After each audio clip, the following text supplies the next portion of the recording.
A single scrap of a wet blanket and a cardboard box was all Seoul-gi had left in this world.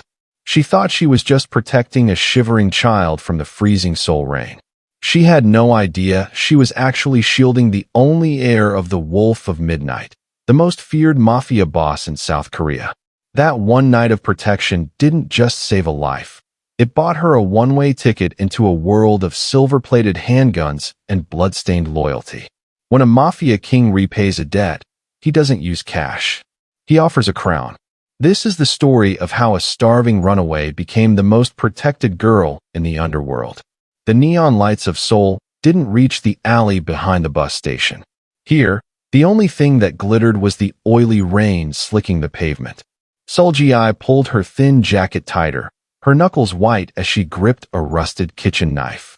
Her stomach was a hollow pit, an ache she had lived with since her uncle threw her onto the streets after her parents' funeral. It was 1 a.m., and the rain felt like needles against the fresh scrape on her arm. She wasn't alone tonight.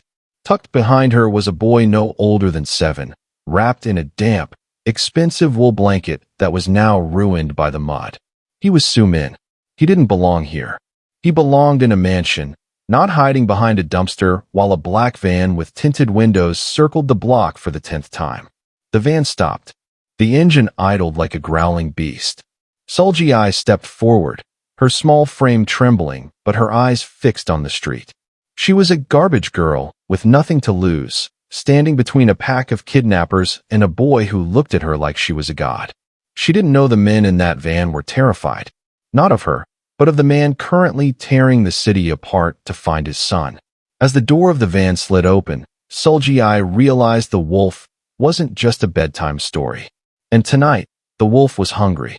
The neon signs of the Gangnam district hummed with a synthetic warmth that never reached the shadows of the back alleys. In these narrow veins of the city, the air was thick with the scent of damp cardboard and the metallic tang of old dumpsters. Seoul-gi adjusted the plastic sheeting over her makeshift shelter, her hands trembling from the biting chill of the midnight rain. She was 12 years old, but her eyes held the weary calculations of a woman 3 times her age. Since her uncle had signed away her parents' inheritance and locked the door on her, she had learned that in Seoul, you were either the predator or the pavement. She was about to settle into her nightly routine of shivering herself to sleep when a sound broke through the rhythmic drumming of the rain, a soft, jagged sob that didn't belong in a place this heartless. Seoul-gi gripped the handle of the rusted kitchen knife she kept tucked in her waistband. She moved with the silence of a ghost, rounding a mountain of discarded crates.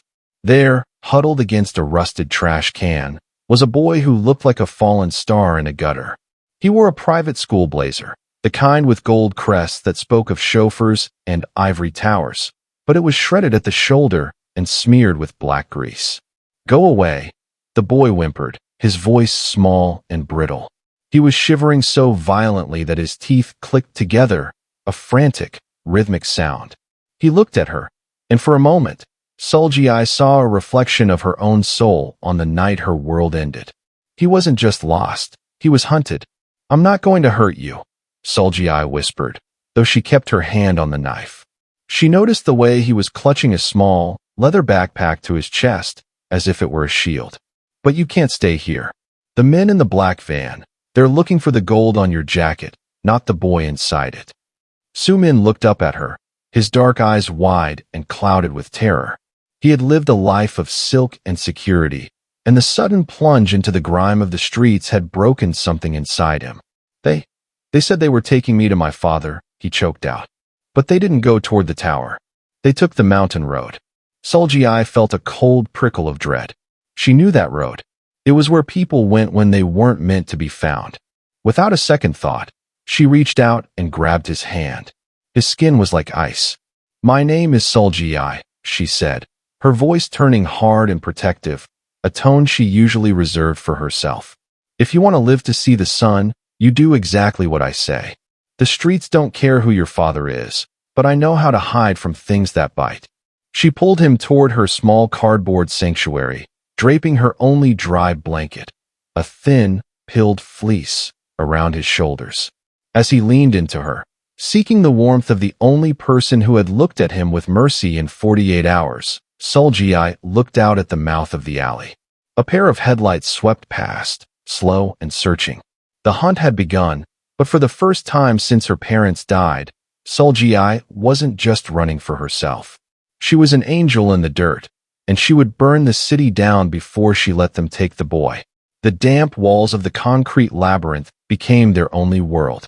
For 48 hours, Seul-gi and Su-min lived like shadows, moving through the hollow spaces of a city that had forgotten them. Seul-gi knew that the men in the black van wouldn't stop.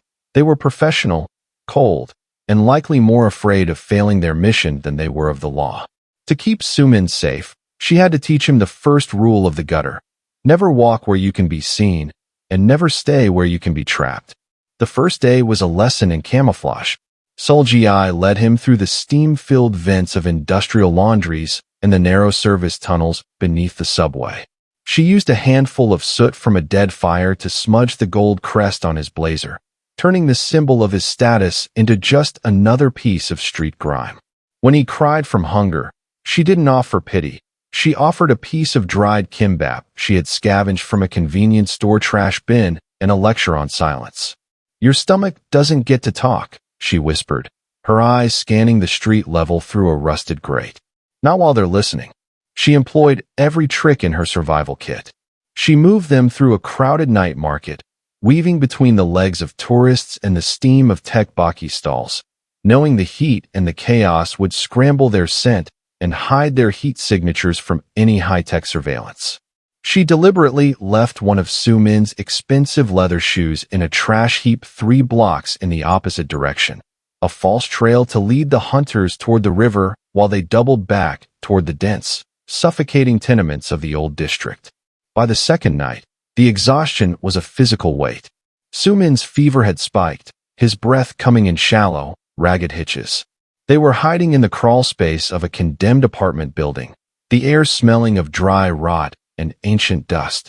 Seul-gi watched him through the dark, her heart performing a strange, painful ache she hadn't felt since her mother's voice went quiet. She realized then that she wasn't just hiding a boy. She was protecting the only thing that made her feel human again. "Why are you doing this?" Su-min asked, his voice a ghost of its former self. "You could have just left me. You could have stayed safe." Seul-gi looked at the scrape on her arm, now dark and scabbed. She thought of her uncle's cold smile and the way the world had turned its back on her. "Because they think you're a prize," she said, her voice like flint striking steel. "And they think I'm nothing. I want to show them how much damage nothing can do." Outside, the heavy thud of boots echoed against the pavement. The hunters were close, their flashlights cutting thin, predatory blades through the rain. Seul-gi pulled Su-min deeper into the shadows, her hand over his mouth, her knife held ready. She was tired of hiding. She began to realize that if they were going to survive a third day, she couldn't just play the prey anymore. She had to find a way to lead the wolf to his cub, even if it meant walking straight into the jaws of the storm. The third day didn't begin with a sunrise, but with the low, rhythmic thrum of engines that seemed to vibrate the very pavement of the hidden alley. Seul-gi felt it before she saw it, a deep, mechanical growl that silenced the city's natural hum. She stood at the mouth of the crawl space, her rusted knife held low against her thigh, watching as a fleet of obsidian-black SUVs rounded the corner in perfect, predatory formation. They didn't just drive, they occupied the street, cutting off every escape route with surgical precision. Su-min whimpered behind her, his fever-bright eyes wide with terror as the doors of the lead vehicle swung open. Men in sharp, charcoal suits stepped out, their faces devoid of emotion, their hands hovering near the lapels of their jackets. But it was the man in the center who stopped Seul-gi's heart. He didn't wear a mask or carry a visible weapon. He didn't need to. He moved with a terrifying, silent grace, the wolf of midnight, Min Seo. His presence felt like a sudden drop in atmospheric pressure, cold and absolute. "Step aside, girl," one of the guards commanded, his voice echoing off the damp brick walls. He reached for his waistband, but a single, slight movement of Min Seo's hand froze him in place. The wolf stepped forward, his polished shoes clicking rhythmically against the rain-slicked asphalt. He stopped exactly 6 feet away, his gaze moving from the grime-streaked girl to the small, shivering bundle behind her. Seoul-gi didn't move. Her heart was a drum in her chest, but she planted her feet, the tip of her rusted blade glinting in the glare of the headlights. "You don't take him," Seoul-gi rasped, her voice cracking but holding its ground. The men in the van. They said they were his father's men, too. Everyone says they're his father's men until the mountain road. A heavy silence fell over the alley. The guards shifted, insulted by the defiance of a starving child, but Min Seo's expression softened into something far more dangerous than anger, genuine curiosity. He looked at the scrape on her arm, the soot on his son's blazer, and the fierce, animalistic protection in her eyes. He realized in that moment that his small son was alive not because of his millions or his power, but because this girl had decided to become a wall against the world. "Su-min," the man said, his voice a low, resonant velvet. The boy peeked from behind Seoul-gi's jacket. "Appa," he whispered, his voice trembling. He moved to run, but Seoul-gi's hand remained firm on his shoulder, her eyes never leaving the wolf. She was waiting for a sign. Something that proved this man was the sanctuary and not the slaughterhouse. Min Seo slowly dropped to one knee in the dirty rainwater, bringing himself to eye level with the girl. He didn't look like a monster then. He looked like a man who had stared into the abyss and found his soul again. "You kept him safe when my own shadows failed," he said, reaching out a hand, palm up. "The hunt is over, Seoul-gi. You can put the knife down. No one is going to the mountain road tonight." Seoul-gi's hand trembled, the weight of the last 48 hours finally crashing down. As she lowered the rusted blade, she realized the wolf hadn't come to kill her for touching his heir. He had come to claim the girl who was brave enough to bite back. The transition from the grime of the alley to the interior of the lead SUV was a jump between two different universes. The air inside the vehicle smelled of expensive leather, cedarwood, and the sterile scent of high-end electronics. Seoul-gi sat stiffly on the edge of the heated seat, her wet, oversized clothes dripping onto the plush floor mats. Beside her, Su-min had finally succumbed to his exhaustion, his head resting in her lap as he fell into a deep, fitful sleep. Across from them, Min Seo sat in silence. He didn't look at his son, his eyes were fixed on Seoul-gi. He watched the way she scanned the interior of the car, her gaze lingering on the door locks and the silhouettes of the men in the front seat. She wasn't impressed by the luxury. She was calculating the exits. "My son was taken from a fortified school by men who have spent 20 years mastering the art of the kill," Min Seo said, his voice cutting through the hum of the engine. He leaned forward, the light from the passing street lamps flickering across his sharp, stony features. They had satellite tracking, armored vehicles, and millions of one in resources. Yet, they lost him in the city. And you, a girl with nothing but a rusted knife and a cardboard box, kept him hidden for 48 hours. Seoul-gi didn't flinch. "The streets aren't a map," she replied, her voice low so as not to wake the boy. "They're a living thing. Your men look at the city like it's a grid. I look at it like a throat. I know where to hide so the city won't swallow me." Min Seo opened a leather folder on the console between them. Inside was a single photograph of a younger Seoul-gi with 2 smiling parents, and a document detailing the transfer of her father's estate to her uncle. "I know who you are, Seoul-gi. I know about the car crash. I know about the man who took your home and threw you to the wolves." He paused, his gaze darkening. "It seems he made a mistake. He threw you to the wolves, but he didn't realize you were one of us." He reached out, not to touch her, but to gesture toward the window. They were pulling into the gates of a massive estate, a fortress of glass and stone guarded by men with heavy weapons. "My security team will be dealt with for their failure," Min Seo said, his tone shifting into something cold and final. "But a debt to the Wolf of Midnight is never ignored. You saved the only thing in this world I care about. That makes you more than a stray, Seoul-gi. From tonight, the streets no longer have a claim on you." Seoul-gi looked at the towering mansion, then down at the small boy who held her hand even in his sleep. For the first time in years, The crushing weight of survival felt like it might actually lift. "What happens to my uncle?" she asked, her voice shivering with a sudden, sharp edge of hope. Minesio offered a thin, predatory smile. "He is a debt that has just been sold.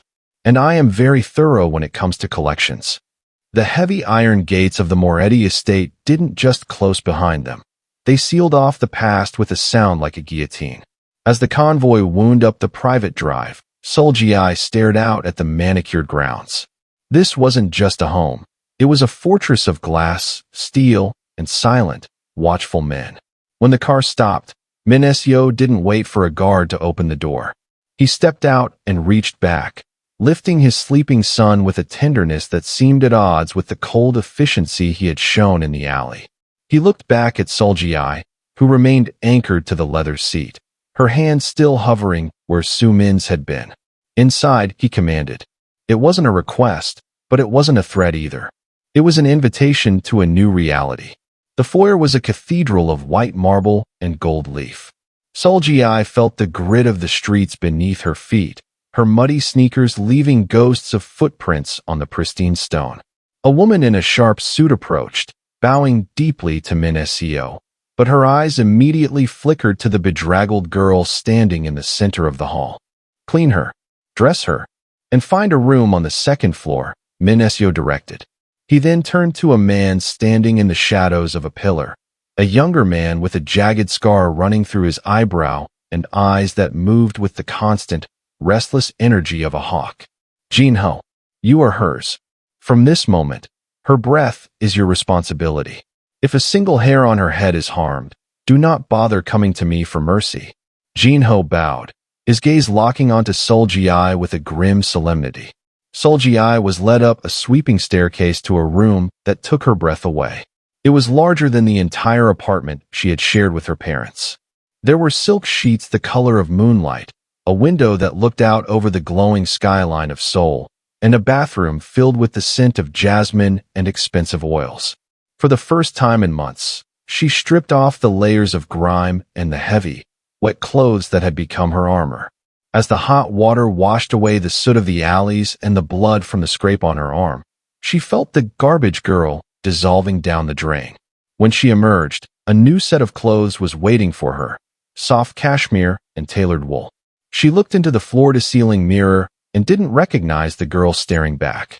Her dark hair was damp and sleek, and her face, though still thin from hunger, had lost its frantic, haunted edge. A soft knock at the door revealed Jinho standing in the hallway, his hands clasped behind his back. He didn't enter. He simply stood as a sentinel. "The master has requested your presence for dinner," he said, "and the young master is asking for his sister." "Sister." The word hit Seoul-gi harder than any blow from her uncle. She walked to the doorway, stopping in front of Jinho.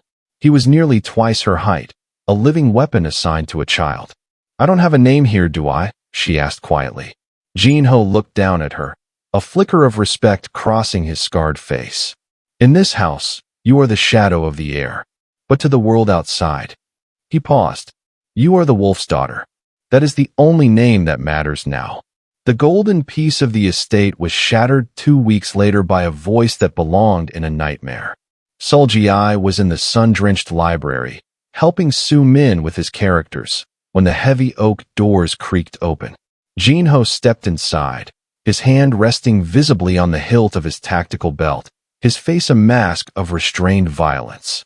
"There is a man at the gate," Jinho said, his eyes fixed on Seoul-gi. "He claims to be your legal guardian. He has papers, police officers, and a very loud mouth." Seoul-gi felt the blood drain from her face. The ghost of the uncle had finally tracked her down. Park Sang-hoon hadn't come for her because he missed her. He had come because he had realized the garbage he threw away was now being housed in a palace. To a man like him, Seoul-gi wasn't a person. She was a winning lottery ticket. Minesio appeared in the doorway, his silk shirt unbuttoned at the collar, looking every bit the sleeping predator who had just been poked with a stick. "He is demanding 50 million won for your safe return," the wolf said, his voice a low, dangerous purr. "He tells the police that I have kidnapped his beloved niece. He didn't want me when I was starving, Seoul-gi whispered, her hands shaking as she stood up. She looked at Su-min, who was clutching her sleeve in terror. He only wants the reward. If I go back, he'll sell me to someone else. He'll take the rest of my father's money and leave me in a ditch. Min Seo walked over, placing a heavy, steadying hand on her shoulder. The warmth of his palm was the only thing keeping her from collapsing. In my world, Seoul-gi, we don't allow ghosts to haunt the living. Do you want to see him? No, she started to say, but then she caught sight of her reflection in the glass of a bookshelf. She wasn't the girl in the wet jacket anymore. She was the shadow of the heir. Yes, I want him to see me. They met in the grand courtyard.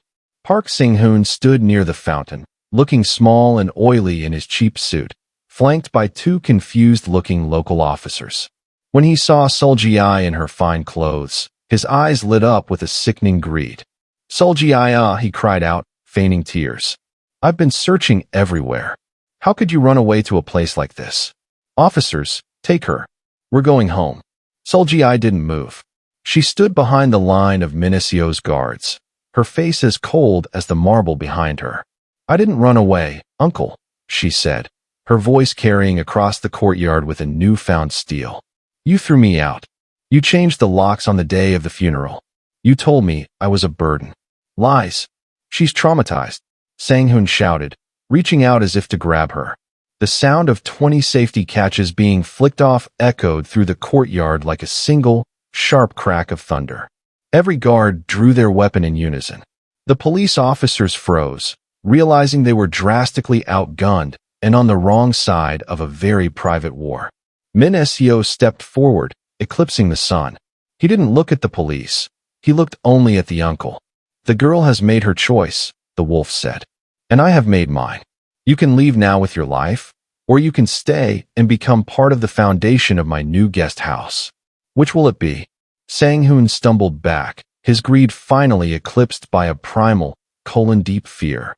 He fled toward the gates, leaving his dignity and his claim in the dirt. But as Seoul-gi watched him go, she saw the look in Min Seo's eyes. This wasn't the end. The wolf didn't just chase away threats, he erased them. The transition from the streets to the estate was not merely about soft beds and hot meals. It was about the shedding of a victim's skin. Under the watchful eye of Min Seo, Seoul-gi's days became a rigorous symphony of discipline and transformation. She was no longer a ghost haunting the alleys. She was being forged into the shadow of the heir. While Su-min returned to his childhood with a newfound sense of security, Seoul-gi was ushered into a different kind of classroom. In the mornings, she sat with tutors who drilled her in economics, multiple languages, and the silent art of reading a room. In the afternoons, however, the lessons turned lethal. Jinho, her silent guardian, became her instructor in the gym.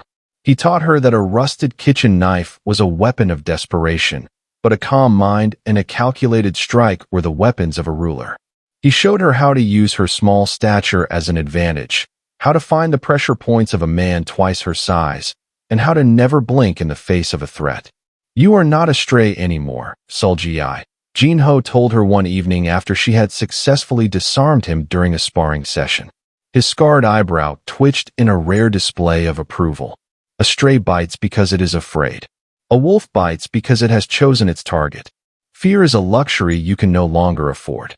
Min Seo often watched these sessions from the balcony, a silent silhouette against the setting sun. One night, he called her into his private study. The room was heavy with the scent of old paper and the quiet power of a man who controlled the city. He pushed a stack of files toward her, the legitimate holdings of the Wolf of Midnight. My security team failed because they grew soft in their comfort, Min Seo said, his voice a low resonance in the quiet room. You survived because you understood the value of every second and every shadow. I don't want you to just survive in this house, Seoul-gi. I want you to lead. Su-min has the heart of a scholar, but you have the fire of a survivor. He handed her a small, obsidian signet ring. It was too large for her finger, but the weight of it felt right. This world is built on loyalty and leverage. Learn who people are when they think no one is looking. That is where true power lies. Seoul-gi looked at the ring, then at her hands. The scrapes were gone, replaced by the calluses of training. She realized that her uncle hadn't just thrown her away. He had inadvertently handed her to the only man who could teach her how to take back everything that was stolen. As she stepped out of the study, she saw Su-min waiting for her in the hall, looking at her with an awe that bordered on reverence. She wasn't just his protector anymore. She was becoming the iron pillar of the family. The girl who once hid in a dumpster was gone. In her place stood a cub who was quickly learning how to run with the pack.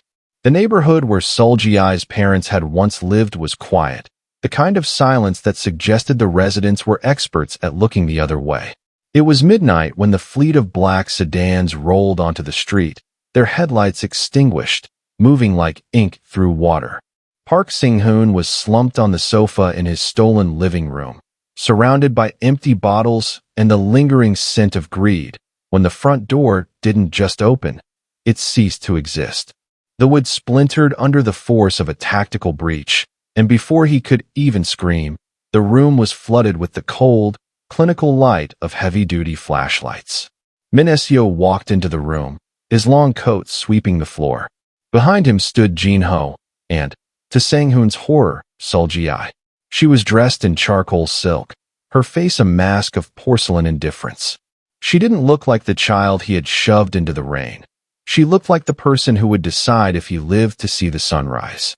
"You remember this house, don't you, Sang-hoon?"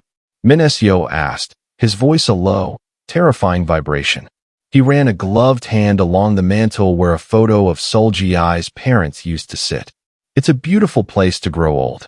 A shame it was bought with the blood of a brother. I have rights." Sang-hoon stammered, cowering against the cushions. "The police. The police are currently busy ignoring this entire block," Jin-ho interrupted, his voice devoid of pity. He dropped a heavy folder onto the coffee table. Inside were the true records of the car crash, the ones Sang-hoon had paid to have buried. They showed the tampered brake lines, the forged signatures, and the systematic theft of Seoul-gi's life. Min-seo turned to Seoul-gi. "In the underworld, we call this a settlement. He stole your past, Seoul-gi. What do you want to take from his future?" Seoul-gi walked forward, her shoes clicking softly on the hardwood. She looked at the man who had left her to starve, and for a moment, the memory of the cold rain threatened to resurface. But she felt the weight of the wolf's signet ring in her pocket and the presence of the men who now lived and died by her word. "I don't want his money," Seoul-gi said, her voice chillingly calm. "And I don't want this house. It's tainted by him." She looked her uncle in the eye, seeing the pathetic coward beneath the cruelty. "Take everything he bought with my father's name. Leave him with exactly what he gave me, a thin jacket and the street.